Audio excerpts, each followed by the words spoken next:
So what is the best alternative to the Xbox Ally X? It's the lead up to Christmas. There's a lot of people asking us, what handheld should I buy as my first handheld without breaking the bank? Yeah.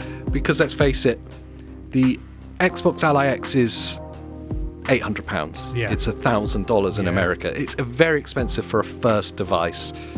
Probably not recommended, would you say? Yeah, I would agree with that. And for most people, when they see the price, it's going to be a shocker. You know, as like a complementary device, it's a lot to stomach. $1,000, £800, like just for something that you're not maybe even sure you're going to play a lot yet. Like it's a lot of money. A couple of weeks ago, this video wouldn't have been possible, but now it is, as the door's been kicked open to the Xbox full screen experience, which is Windows trying to make PC gaming more of a console-like experience. Yeah. We thought it was going to be at least 6 months before we saw this everywhere else, but now we know it's everywhere. It's being dripped out, but it's everywhere. So it means everything that's on the market is potentially an option for your first PC handheld. Yeah. If you're coming from console. Yeah, any Windows handheld is going to get the Xbox Ally's full screen experience, which does make it way easier to use. It gives it more of a console-like feel.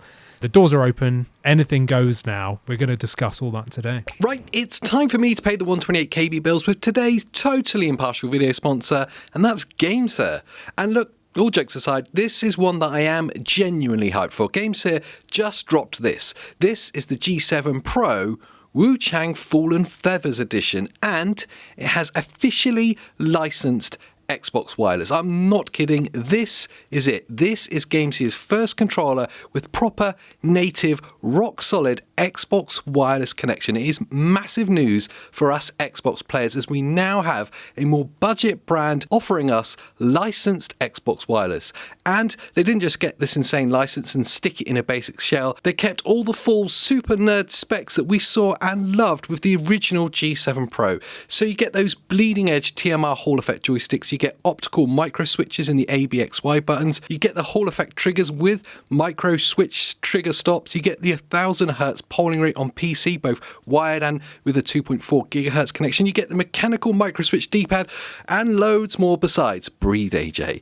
It is the total package. You're getting the official wireless we've always wanted, plus all those pro level specs that we demand. And what's more, it's at a really budget price point. This is the Xbox wireless controller that we have been waiting for. So massive thanks for GameSir for sponsoring this video. Hit the link in the description to check out the G7 Pro Wu Chang edition, and by doing so you'll be directly supporting what we do here at 128KB. I want to kick off this shopping list of what we should consider and disregard with the Steam Deck, of course. Yeah. The kind of senior citizen of this conversation. Yep. We saw very recently, it's just finished, but the Steam Deck LCD 256 model was on sale for $280, which we did a little video on. Was incredible value. It's still post-sale, I think it's $350. It comes with SteamOS with the benefits and the negatives that has. Yes. If you come from a console, maybe that's worth considering. But what would you say is a recommendation for someone who's not in handheld gaming in general with the Steam Deck? It's a tough one because it's an excellent device for the price. Again, we did cover that, didn't we? The biggest drawbacks there is if you're wanting to play your Xbox library, like, you know, maybe you're already looking at an Xbox Ally because you're a current Game Pass subscriber, then you're kind of already disregarding that Steam Deck just there, because you cannot natively play Game Pass games because it's Linux, it's not Windows.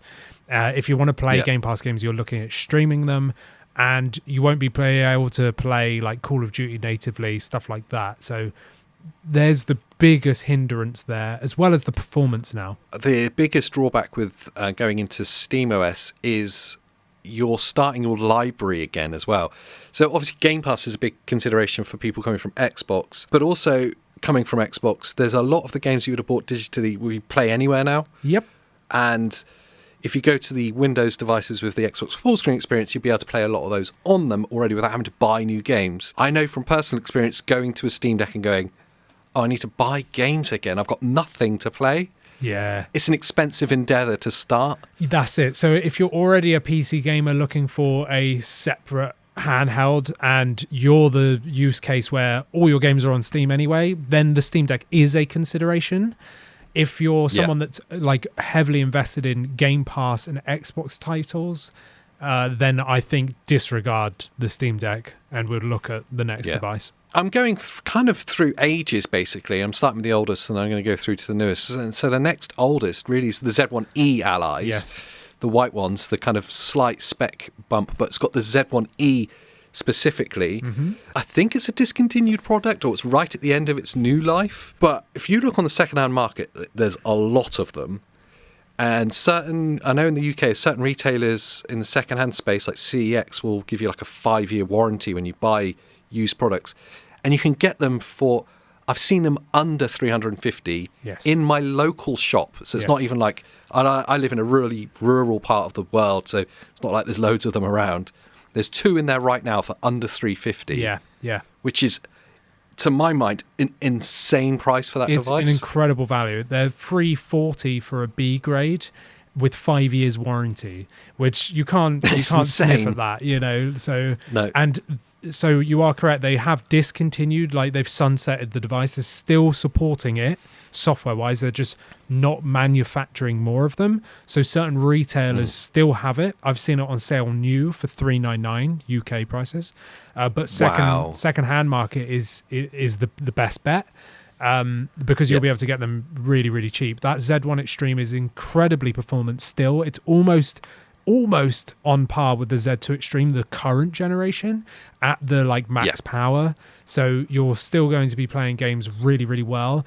It's got 16 gigs of RAM, which is acceptable, even more acceptable with Xbox Full Screen Experience, which is officially launched on it. I've got it on mine. I've got one of these devices. Officially supported on this Sunset product as well, which is amazing. It's actually like the first device that's like been rolled out to. That's an interesting point as well, isn't it? Gives you that 2 gig of like RAM, VRAM back. When they did the rollout, they said all PC handhelds will have it, and it's actually not the case. It's been kind of dripped out. Yes. But one of the very first to get it was this device. It was, yeah. Even more so before the Ally X. It's like newer brother. For price for performance, it's impossible to look past this, especially if you're looking at the used market. Find a nice B grade one in good condition, 5-year warranty, which is more than you get from the manufacturer, or the retailer that you've been buying from new. So often it's actually a better deal. But even if you want a new one, like you say, you can find them for like 400 new. Yes. It's insane. You're talking of less than a Steam Deck OLED. And half the price of an Xbox Ally X. Less than the Xbox Ally, the white one, which I'll get to later. Moving on then in the Ally theme is, of course, the replacement to that, which you just talked about. It's the R.O.G Ally X. Got to be careful what I say. Which is still 700. Yeah, just over, yeah. And on the used market, doesn't fall much below 500 ever. Yeah. I think they're normally in the 6s still. Yeah. They hold their value really well. In isolation, an incredible device. And it was an incredible upgrade from the R.O.G Ally. Yes. But if for a person getting into PC handheld gaming for the first time, would you recommend they spend £700 on it? No, not when the Z1 Extreme Ally's there now. And we're in this kind of weird place of the Z2 Extremes, the most current ones. You know, I would suggest skipping the Ally X and getting something different, and then if you do like it and you really enjoy playing handheld or whatever, then wait to upgrade on like the next generation, you know, the Z3 Extremes or whatever. So the R.O.G Ally X, the only difference between the Z1 Extreme original Ally is this one now has 24 gigs of RAM and a slightly redesigned ergonomics. It's also got an 80 watt-hour battery, so basically more RAM and a bigger battery is pretty much the only changes. Again, for that jump of like spending £200 more than a Z1 Ally on the used front, like I just don't think it's worth that. I would be trying to get the best value you can right now. 100% agree with you. And I'd also argue if you're a bit flusher and you're looking to drop like that £700-800 price point, then it probably doesn't make sense buying the Ally X when you could just buy the Xbox Ally X for £100 more. So again, that's in a tricky price point, that one. Exactly. Yeah, I agree. Yeah. All right, Legion goes. Obviously, the Go 2 is a fantastic device. I probably wouldn't recommend it's a first device. It's very niche. Yeah, the most expensive out of these ones as well. Incredible device. Obviously, if you've got loads of money, then that's great. Yeah. But if we're trying to save money and get the best performance just to get you into handheld gaming, that's definitely not the one to go for. And I'd argue the same is true, actually, when we look at the Go S with the Z2 Go or the Z1E variants. You do get more RAM, 32 gig of RAM now. Yeah. Which is impressive. So you're going to get much better with like frame pacing and stuff, much better performance in the games.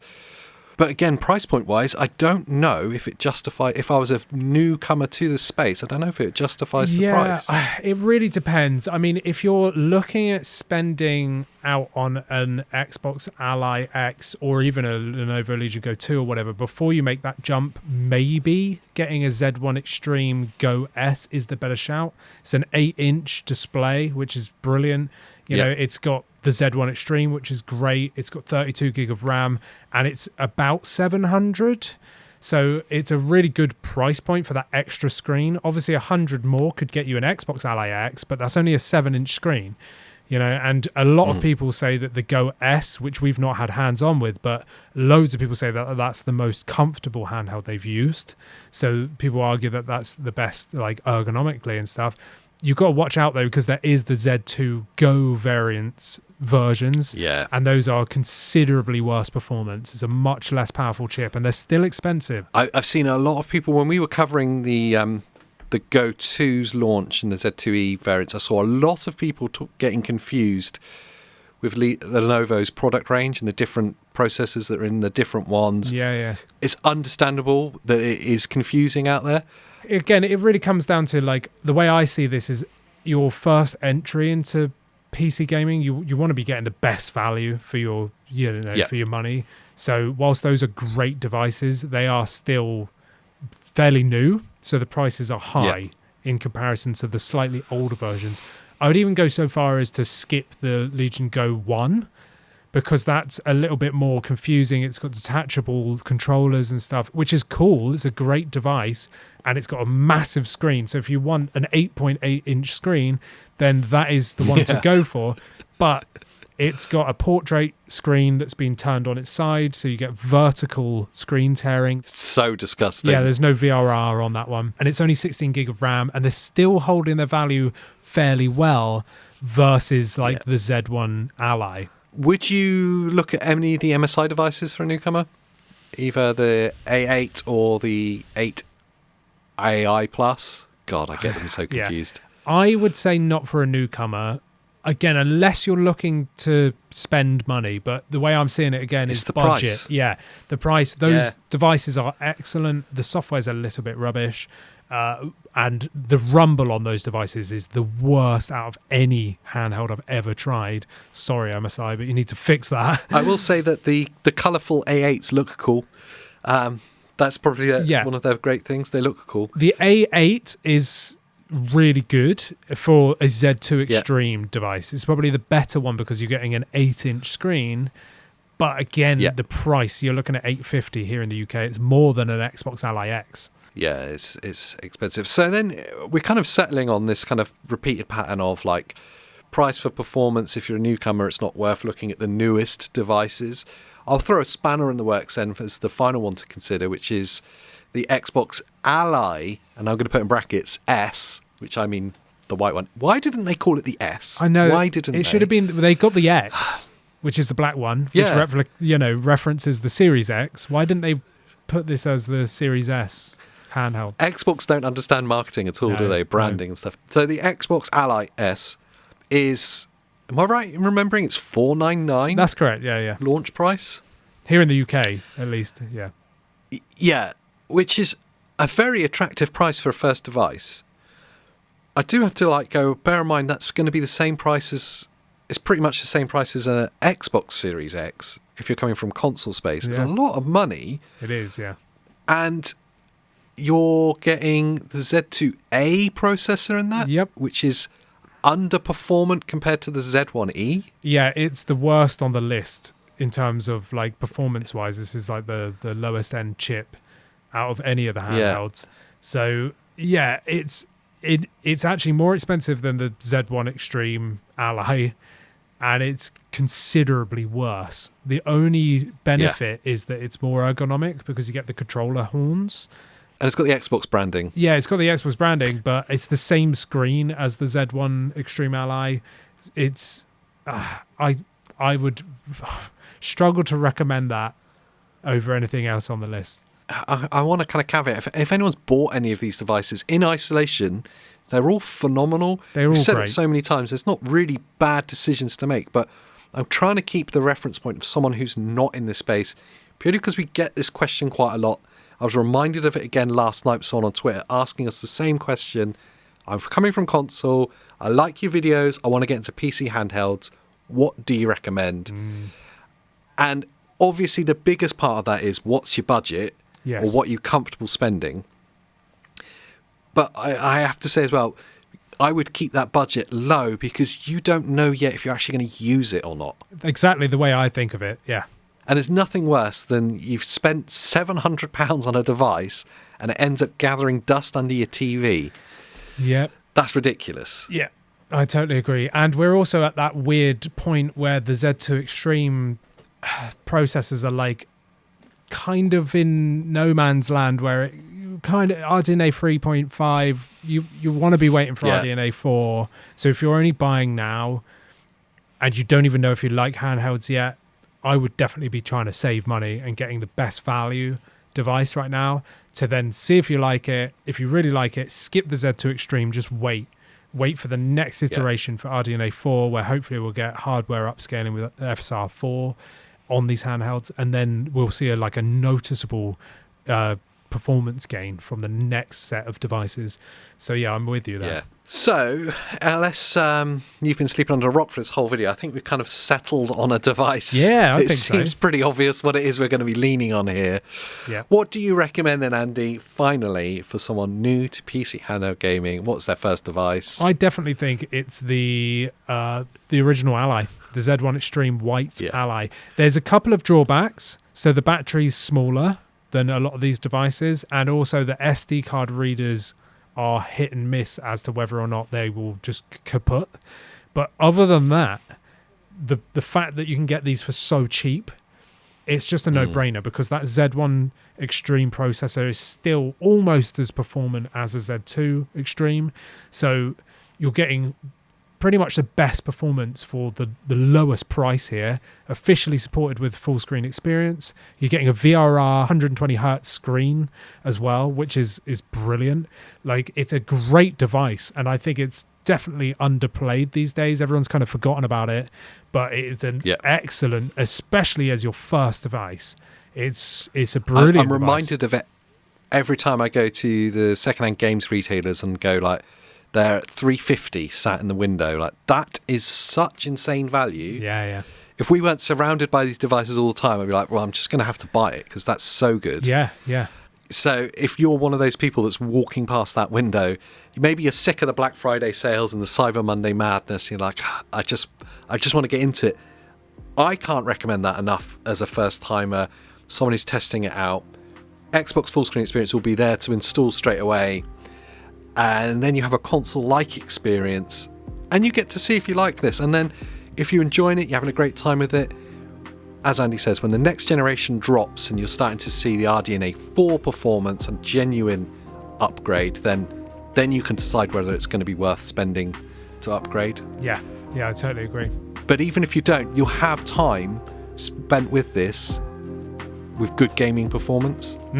Oh yeah. That's the thing, is you're spending like the lowest amount here, but getting like almost like the same performance as spending 1,000 on, an Xbox Ally or a Legion Go 2 or whatever. It's almost up there, but you're paying like a third of the price, which is insane. But I want to know what you guys think. The regulars, the subscribers, the channel members, help out the community as a whole. What would you recommend as the best first handheld as we build up to Christmas? Let us know in the comments down below what you think. And whilst you're down there, please do like the video, subscribe for more handheld gaming content. And Andy, what else should they do? They can become a member, and you get to chat to us on our private Discord as well. So until the next time. Bye.